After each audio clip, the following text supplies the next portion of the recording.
Baik, Kang Abu Marlo. Oke, siap. Kita lanjut. Mungkin ini pertanyaan terakhir. Ada 1-2 pertanyaan. Mohon keikhlasannya untuk jawab.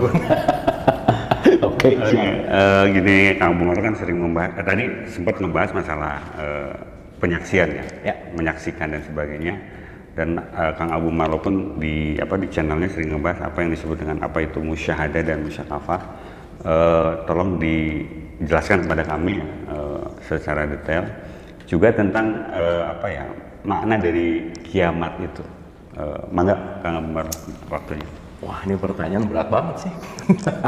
Pesanan. Oke, sebelum saya jawab pertanyaan ini mungkin saya mau disclaimer dulu, Kang. Iya, mangga. Disclaimernya adalah seperti biasa, saya tuh kita belajar bareng. Iya. Dan poin utama siapapun yang belajar bareng, khususnya bareng sama saya tuh satu, bahwa jangan percaya amat omongan saya, itu nomor satu, Kang. Karena nggak penting gitu ya. Yeah. Karena nanti kita ngerti bahwa puncak dari percaya itu bukan urusan informasinya gitu. Karena nanti puncak dari percaya itu adalah bagaimana kita mengalami, itu yang nomor satu. Nah, saya mau kasih juga analogi gini, Kang. Karena ini nanti jawabannya mungkin akan berbicara di kelas mana gitu. Karena tidak bijaksana kalau kita ngasih nasi goreng ke anak bayi gitu, Kang. Atau ngasih kalkulus ke anak TK gitu. Iya, betul. Saya kasih analogi sederhana gini. Ini kita ngomong matematik lah ya. Saya sering banget pakai analogi ini, tapi mudah-mudahan ini bisa mewakili dulu gitu ya. Karena ini pertanyaannya serius banget. Yeah. Jadi perlu banyak disclaimer gitu. 2 tambah 2 itu 4. Tapi akar 16 juga 4. Iya. Log 10.000 juga 4. Yang bahaya adalah ketika orang cuma tahu 4 hanya 2 tambah 2. Maka ketika dia ketemu akar 16 pasti disalahin. Tidak ada sudut pandang lain. Tidak ada sudut pandang. Iya. Ketika dia ketemu log 10.000 salah. Tahunya Pokoknya cuma 2 kali 2 ya. Pokoknya 4 hanya 2 tambah 2. Selesai. Gitu. Nah, jadi itulah fenomena yang terjadi di kita, kan. Ketika sangat mudah menyalahkan, sangat mudah menyesatkan, mengkafirkan, karena jangan-jangan kita cuma tahu menuju 4 itu hanya di 2 tambah 2 gitu. Nah, maka sesederhana kan kalau orang sekarang cepat mengkafirkan, menyalahkan, menerakakan, intinya cuma satu aja. Mainnya kurang jauh, udah gitu aja. Iya. Artinya menuju 4 itu banyak banget ya. Betul. Nah, saya mungkin akan menjawab pertanyaan ini tidak di kelas 2 tambah 2. Gitu. Iya. Tapi kita akan bicara di log 10.000 gitu. Karena 2 tambah 2 ini kalau kita bicara syariat lah. Iya. Tapi di log 10.000 ini kita bicara tentang esensial, hakikat gitu. Jadi mudah-mudahan ini menjadi perspektif yang lain. Dan saya selalu mendisklaimer juga bahwa saya nggak tahu apa-apa, nggak bisa apa-apa, bukan siapa-siapa, itu pasti. Dan ini bukan kebenaran yang mutlak gitu. Tapi ini adalah satu perspektif dari pengalaman dan pengetahuan yang mungkin bisa menambah hasanah puzzle-puzzle pengetahuan. Iya. Oke. Bicara masalah syahadat gitu ya, bahwa dari maknanya aja kan bukan mengatakan gitu ya, tapi bersaksi. Maka kalau syahadat itu bersaksi wajar, karena setelahnya itu sholat adalah mengingat. Saya nggak mungkin ingat Akang kalau saya belum pernah ketemu. Betul. Betul nggak? Iya. Syarat mutlak mengingat adalah berjumpa. Betul nggak? Betul. Gimana saya mau mengingat kalau saya belum berjumpa? Makanya awaluddin ma'rifatullah. Sebelum kamu masuk kepada din, kamu kenal dulu dong. Yang jangan-jangan kita tidak mengenal Tuhan yang kita sembah gitu. Jangan-jangan dan mungkin ya jangan-jangan. Mungkin ya jangan-jangan. Makanya Tuhan itu ada 2 kan. Iya. Yang menciptakan kita, yang kita ciptakan. Nah itu kan. Nah jangan-jangan kita nih yang mana nih? Nah, jangan-jangan yang mana gitu. Iya. Nah itu dijawab aja masing-masing. Iya, betul. Cuma dengan untuk pengayaan gitu.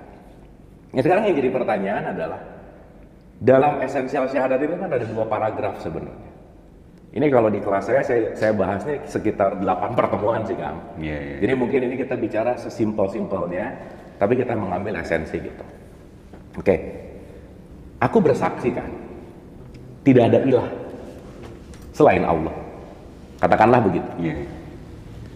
Nah, di alinea 1 ini aja, di kalimat pertama ini aja, kalau saya nanya jujur nih ke audiens, jangan-jangan nggak ngerti gitu kan? 1, apa nggak ngertinya? Bedanya ilah sama Allah apa sih? Itu 1. Ini saya tanya juga nih ke audiens, ibu dan bapak kalau sholat suka baca surat An-Nas nggak? Suka, ya gimana? Oh kalau jurusan baca, bagus Kak. Tapi begitu ngerti, dari 900 orang, 90% jawabannya begitu saya tanya, emang maknanya apa? Jawabannya, wallahu alam bisawab, udah aja. Nggak tahu isinya apa. Iya. Maka jangan-jangan dia nggak bisa bedain mana Allah, mana Rob, mana Malik, mana Ilah. Robbinas, Malikinas, Ilahinas, Allah. Maka doa itu ada Robbana, ada Allahumma. Ini kan beda nih, gitu. Beda. Ini jangan-jangan kita ngomong juga nggak ngerti, gitu. Mungkin Allah sebagai God, kalau dalam perspektif bahasa Inggris, Rob itu adalah lordship-nya. Iya. Maka ada yang maha menjadikan di situ. Itulah Rob. Dan seterusnya. Oh ini panjang lah ceritanya. Nah cuman saya mau ke esensi titik inti aja gitu ya. Kalau kita menyadari di situ tidak ada ilah selain Allah, berarti ilah sama Allah beda dong. Karena tidak ada ilah selain Allah. Selain Allah. Betul nggak? Betul. Berarti peniadaan menuju kepada sesuatu sumber. Iya. Berarti selain dia, dalam konteks bahwa kalau kita berbicara selain ini, ya pasti Allah gitu kira-kira. Ya, berarti kita harus bongkar dulu dong, ilah itu apa? Harus bongkar lagi, Allah itu apa? Gitu, Iya. gitu kan kira-kira. Nah, ini saya men-skip sekitar 4 pertemuan kan, jadi gampangannya gini lah. Kita tahu bahwa segala bentuk apa yang kita ketahui sekarang bentuknya adalah konsep. Betul nggak kan? Iya.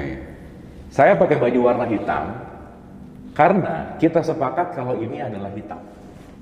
Jadi hitam itu bukan kebenaran. Kesepakatan. Iya. Betul nggak kan? Iya. Kang kita bikin kesepakatan baru yuk. Kang ini putih ya. Iya. Jadi kita sama-sama ngomong putih. Sepakat dong putih. Tapi di luar kita pasti nyebut kita orang gila.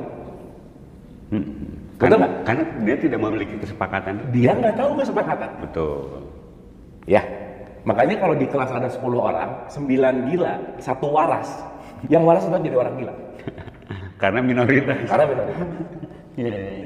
Betul nggak? Nah ini yang terjadi sekarang. Gitu. Tapi beruntungnya jadi orang waras, bisa pura-pura gila. Iya. Tapi orang gila nggak bisa pura-pura waras. Benar. Nah artinya ketika kita bicara dalam konteks musyahadah, maaf ya karena ini based on data apa yang saya telah, 90% basa-basi kan. Iya. Bunyi aja. Nggak tahu isinya apa. Apalagi nanti di alinea kedua. Di situ ada kata-kata Muhammad. Nggak bisa bedain mana Muhammad, Ahmad bin Abdullah, Nabi Muhammad, Nur Muhammad. Ini beda nih. Kapan maulid Nabi Muhammad, kapan maulid Ahmad bin Abdullah. Ini beda nih gitu. Dan kalau ngomong aku bersaksi bahwa Muhammad adalah Rasul, kan harus bersaksi dong. Iya. Emang menyaksikan? Harus hadir dong. Harus hadir. Iya. Jangan-jangan ini tidak berbicara masalah sosok. Benar. Karena ada simbol, ada fungsi. Jangan-jangan bukan ngomongin simbolnya, tapi berbicara masalah functionnya. Bisa disebut energi nggak function itu? Oh, everything is always energy kan? Iya. Gitu. Semuanya pasti energi. Makanya setiap energi yang memadat adalah semua nih materi.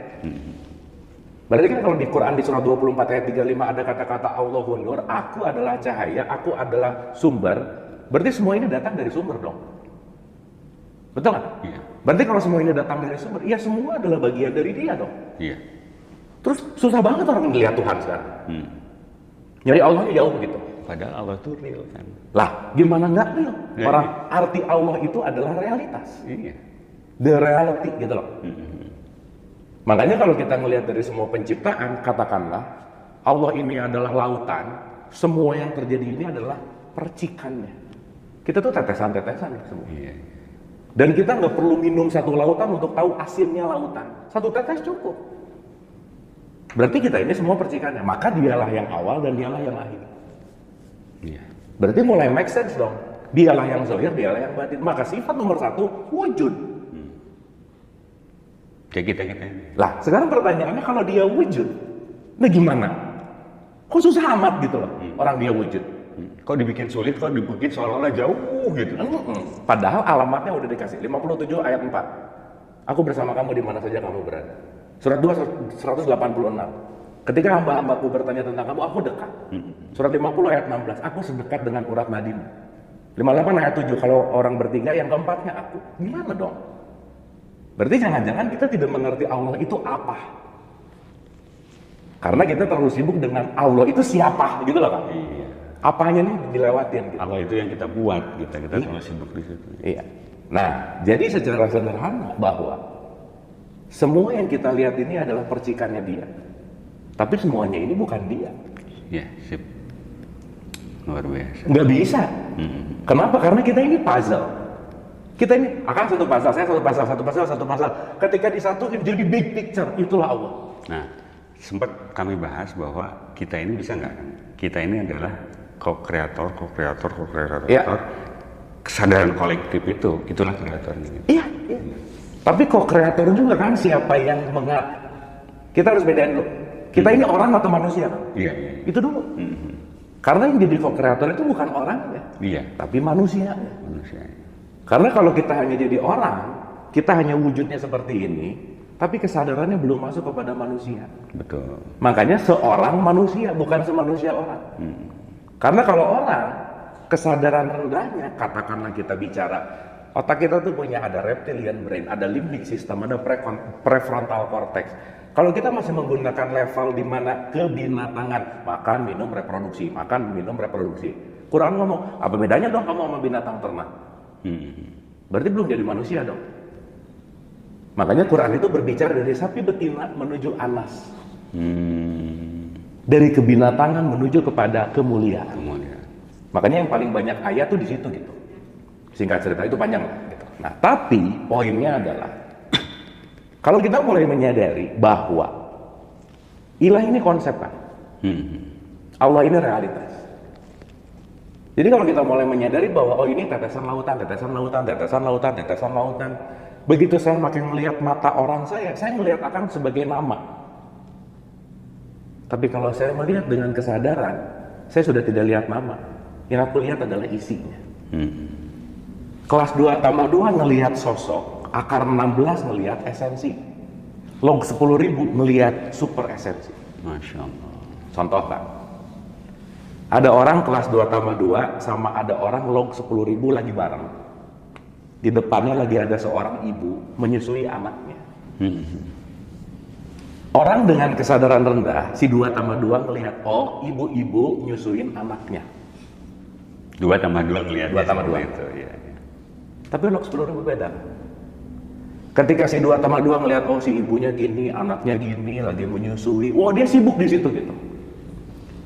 Tapi orang di log 10.000, orang dengan kesadaran yang tinggi, dia hanya sedang menyaksikan kasih sayang Allah di situ. Esensinya ya.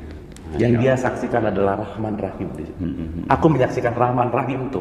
Bukan ibu yang menyusui anaknya, bukan. Karena ibu yang menyusui anaknya itu pasti menggunakan kasih sayang. Maka yang dia lihat adalah kasih sayang. Berarti kalau saya melihat Akang dengan mata fisik saya bisa cenderung merendahkan. Tapi begitu saya melihat Akang dengan kesadaran, saya akan melihat isinya. Bahwa isi yang ada di dalam dirimu dan isi yang ada di dalam diriku adalah sama. Dan kita sama, aku gitu ya, sama kita. Artinya, kamu adalah aku yang lain. Masya Allah. Maka menyakitimu, menyakitiku. Menolongmu, menolongku. Disitulah kita mulai menyadari kemana saja kamu menghadap, disitu wajah Allah. Nah, itu. Dan wajah itu bukan muka, wajah itu appearance, penampilan. Karena kita semua adalah tetesan-tetesannya gitu. Makanya ada kata-kata, tidak ada yang serupa dengan dia, betul nggak? Iya. Kenapa coba kan? Ya karena semuanya dia. Ya dia, nggak bisa disebut ya dia. Semuanya dia, nggak ada yang serupa. Karena kemana saja kamu melihat, hanya dia. Apa yang mau bisa dibandingkan? Karena dia nggak ada lagi. Berarti yang beda adalah kesadaran. Contoh, ada suami, istri duduk di kamar sebelahan. Secara jarak geografis dekat nggak? Dekat dong, cuman beda 1 cm, 5 cm. Iya. Tapi si suami lagi nge-WhatsApp orang lain, si istri lagi nge-WhatsApp orang lain. Jadi jauh nggak? Jauh sih. Meskipun cuma 5 cm, tapi kesadarannya tidak di situ, maka jalan itu akan jauh. Dan sebaliknya, walaupun secara fisik kalau kita jauh. That's it. Artinya, kedekatan dengan ilahi tidak berbicara letak geografis. Berarti surga bukan geografis, neraka bukan geografis, akhirat bukan geografis, kiamat bukan geografis, karena keseluruhannya berbicara tentang fungsi. Iya.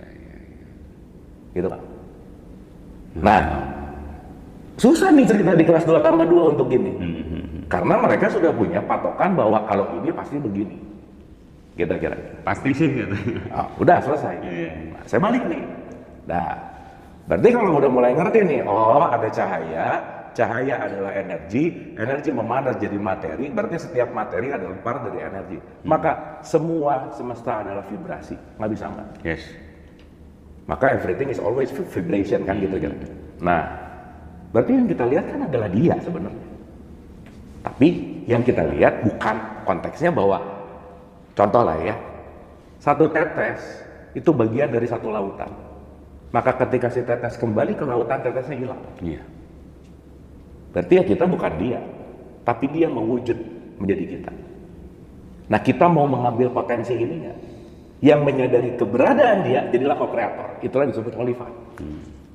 Tapi kalau levelnya binatang, cuma makan, minum, reproduksi, makan, minum, reproduksi, yang disebut khalifah dong. Iya.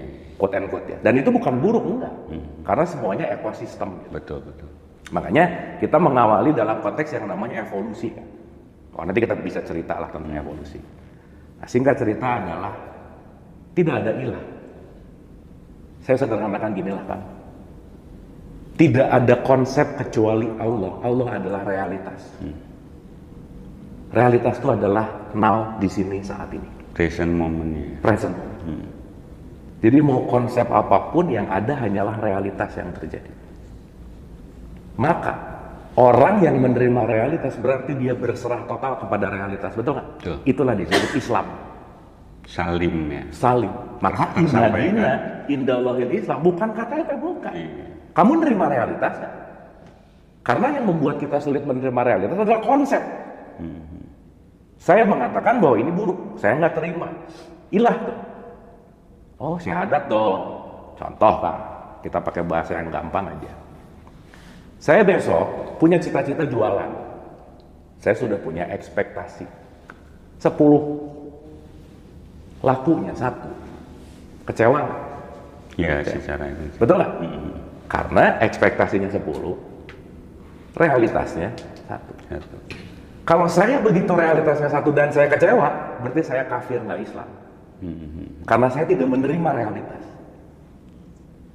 Iya. Karena menjadi Islam adalah menerima realitas itu sendiri. Itulah Allah gitu loh. Iya. Ekspektasinya disebut ilah. Maka orang yang bermusyahadah adalah orang yang dia menerima realitas apapun dalam hidupnya.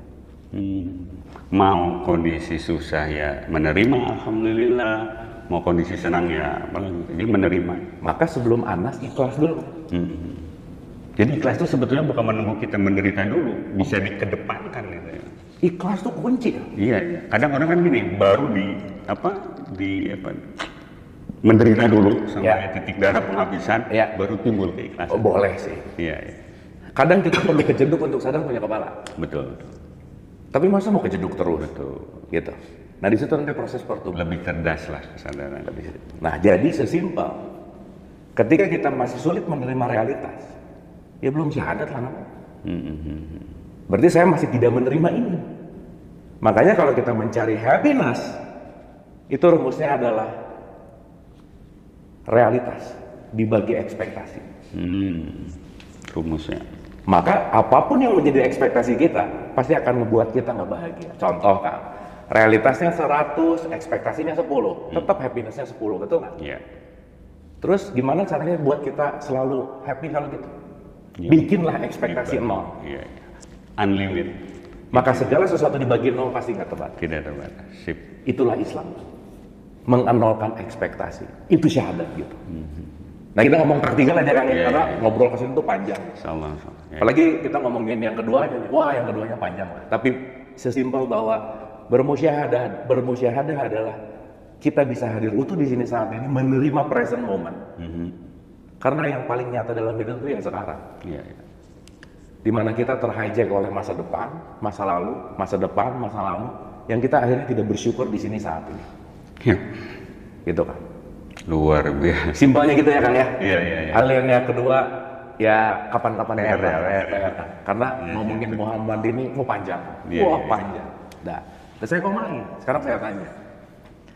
Berarti kalau saya mau dari kelas 2 tambah 2 mau ke akar 16 harus ada sesuatu yang dilakukannya?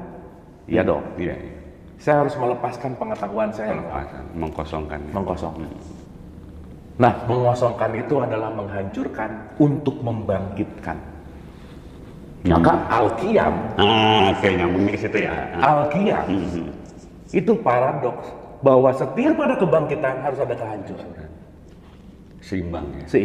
Betul. Maka Quran itu bicara apa? Contoh, Sa'ah itu artinya kiamat. Haqqo artinya kiamat. Sama. Waqi'ah artinya kiamat. Kiamah artinya kiamat. Kiamat juga. Nah, karena mungkin terminologi bahasa kita agak sulit. Ya, artinya begitu. Artinya, contoh kan nggak usah jauh-jauh. Fu'ad diterjemahin hati. Padahal kan nggak gitu. Kolbu diterjemahin hati. Sirlu diterjemahin hati.